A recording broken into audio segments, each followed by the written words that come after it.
oldest sister is so strong she can lift an entire bridge with one hand. If someone needs to move, all they have to do is tell her, and she can relocate their house to the perfect spot. If a building starts leaning, one gentle kick from her is enough to set it straight again. My second sister is even more amazing. She can control the growth of plants and flowers. With a simple wave of her hand, she can fill the sky with a shower of colorful petals. Whenever there's a wedding or a big celebration, nobody needs to hire decorators. A single thought from her can create breathtaking displays that look like pure magic. My aunt has powers too. She can control the weather whenever she wants. When she's happy, the skies are bright and clear. When she's angry, dark storm clouds roll in. The weather of our entire town is practically in her hands. My cousin can change his appearance at will. Young or old, tall or short, man or woman, he can become anyone he wants. My other cousin has incredibly sharp hearing. Even if a pin drops on the ground, she can hear it from far away. That's because we're part of a magical family blessed with extraordinary gifts. We all live together in an enchanted house. Every morning your shoes put themselves on your feet. Clothes tossed around the room are caught by laundry baskets and cleaned automatically. At mealtime, plates neatly arrange themselves on the table. Even the teapot knows exactly how you like your coffee and prepares it for you. And that's not all. The stairs can turn into a giant slide. The floors can move like treadmills and help you exercise without leaving home. Even though I'm a member of this incredible family, I'm the youngest child, Mirabel. And unlike everyone else, I have no magic at all. Everyone in my family receives their gift from my grandmother's magical candle.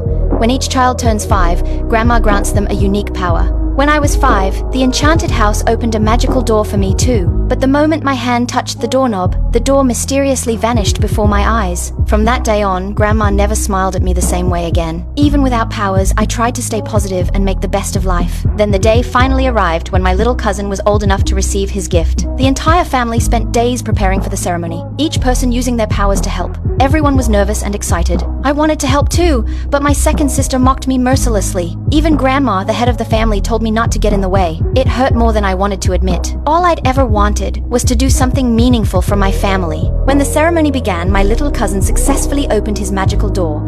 Animals poured out from the doorway, and beyond it appeared a beautiful, endless forest. He had been given the ability to communicate with animals. But while everyone celebrated his new gift and gathered for a family photo, nobody noticed me standing alone in the corner. It was as if I were invisible. Feeling defeated, I wandered into the living room by myself. That's when a roof tile suddenly fell from above. A moment later, cracks began spreading across the floor. Even the magical candle that powered our family's gifts nearly went out. Alarmed, I ran to tell everyone. But by the time they arrived, the house looked completely normal again. Nobody believed me. They thought I was making the whole thing up.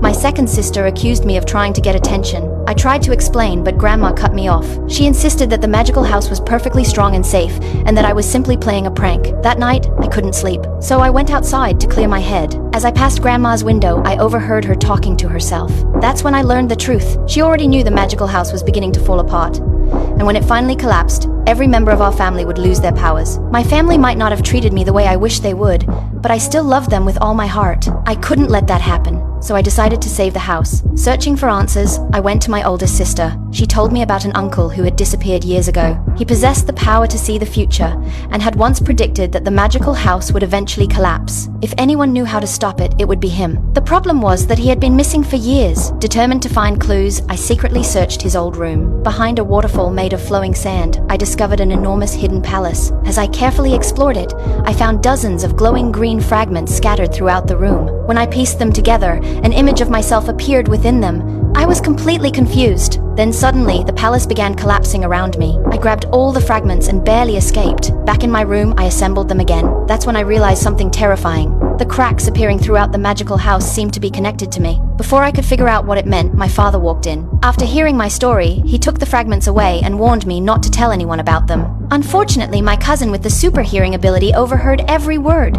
Not only did she hear everything, but she couldn't keep a secret either. At my second sister's engagement party, she told my cousin told my uncle told my aunt. Before long, the entire family knew, and things quickly spiraled out of control. Cracks began appearing beneath my feet. Everyone's powers started malfunctioning. The engagement celebration turned into complete chaos. In the middle of the confusion, several mice ran off with the glowing fragments. I chased after them. Eventually, behind a painting, I discovered a hidden passage. In the darkness stood a mysterious figure wearing a cloak. I followed him deeper inside, but accidentally fell off a cliff. Just before I hit the ground, the stranger saved me, and then I finally saw who he was. It was my long-lost uncle. The truth was, he had never left the magical house at all. For years, he had been living inside its hidden walls, secretly repairing the cracks to keep it standing. What shocked me even more was that his tiny room was separated from the family's dining room by only a single wall. On his humble table, he had even painted pictures of plates so it would feel like he was eating with the rest of the family. At that moment, I finally understood. My uncle and I were the same. Neither of us had ever truly been accepted, but we both loved our family deeply and protected it in our own way. I asked him to use his gift again and look into the future for a way to save the house. But he explained that the space was too small for him to perform the vision. Just then, my little cousin appeared. The rats told me everything. Don't eat those. The mice had already told him everything. He led us to his room, and my uncle finally used his prophecy gift. A powerful wind filled the room as the vision took shape. Soon, a new prophecy appeared. According to the vision, the magical house could be saved if someone embraced me. But the person in the prophecy wasn't just anyone. It was my second sister, the very sister I had always struggled to get along with. And I had just ruined her engagement party. I knew better than anyone how impossible it would be to get her to willingly hug me. But if that was the only way to save our family and our home, then I had to try.